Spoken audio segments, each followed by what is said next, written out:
Hey, T Squad, it's Kirsty. You know what time it is. We dropping the tea, sipping that tea. Hey, receipts on the beat, we got the inside steep. Spill it, sip it, serve it, come get it with me. It's dropping the tea. We drop. Hey T Squad, it's Kirsty kettle on, mugs ready. Today's headline is a curveball. A new lawsuit says Ellen DeGeneres caused a car crash at a four-way stop in Santa Barbara and left another driver with serious injuries. Let's pour the tea. Here's the story, straight and simple.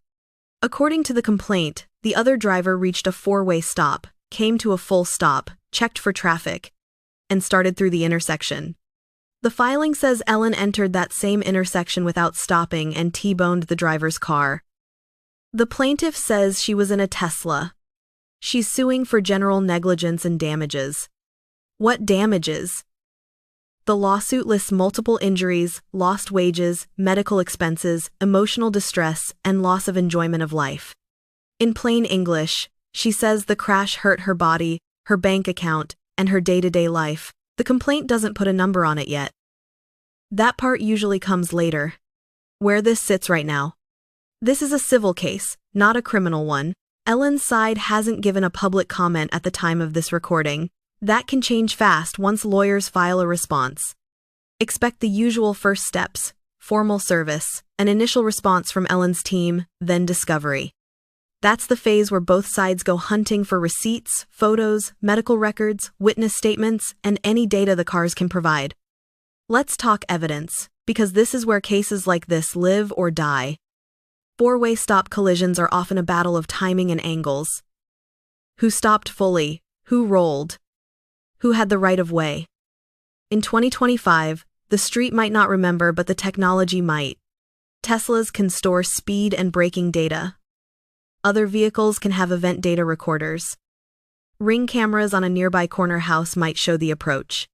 Even the damage pattern on the cars can tell a story: point of impact, crumple zones, airbag deployment. Discovery is where all of that lands on the table. What could Ellen's defense look like? Common playbook. Challenge the plaintiff's timeline. Question visibility at the intersection. And raise comparative negligence. That's a legal way of saying more than one person may share fault. They might also push back on the scope of the injuries were they caused by this crash, or made worse by it. Standard moves. None of that decides truth. It just sets the stage for negotiation or trial. Why are we hearing about a crash now if it happened earlier? That's not unusual. People treat injuries, try to recover, and only later decide to sue.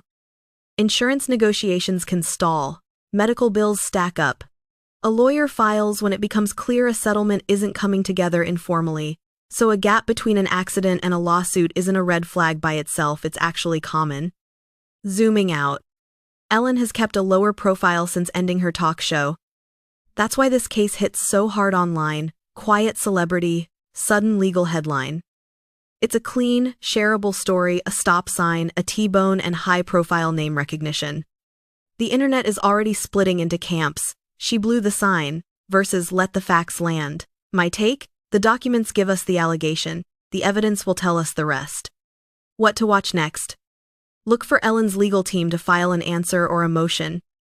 If they answer, we'll see whether they admit, deny, or say, we don't have enough info to admit or deny line by line. Then depositions could follow, that's on the record, questioning under oath. If this doesn't settle, a judge will set a schedule, and the case will crawl toward a trial date. Most cases still settle before a jury ever hears them. Quick Q&A before we close. Q. Is this a criminal charge? A. Number. It's a civil negligence suit seeking money damages. Did Ellen comment? A. Not yet, as of this recording. Q. Is there video? A. None public so far. If it exists, it will likely surface in discovery first, not on social media. Could the Tesla data matter? A. Absolutely. Speed, braking, and steering inputs can become Exhibit A. All right, T-Squad. I'm watching the docket and the filings.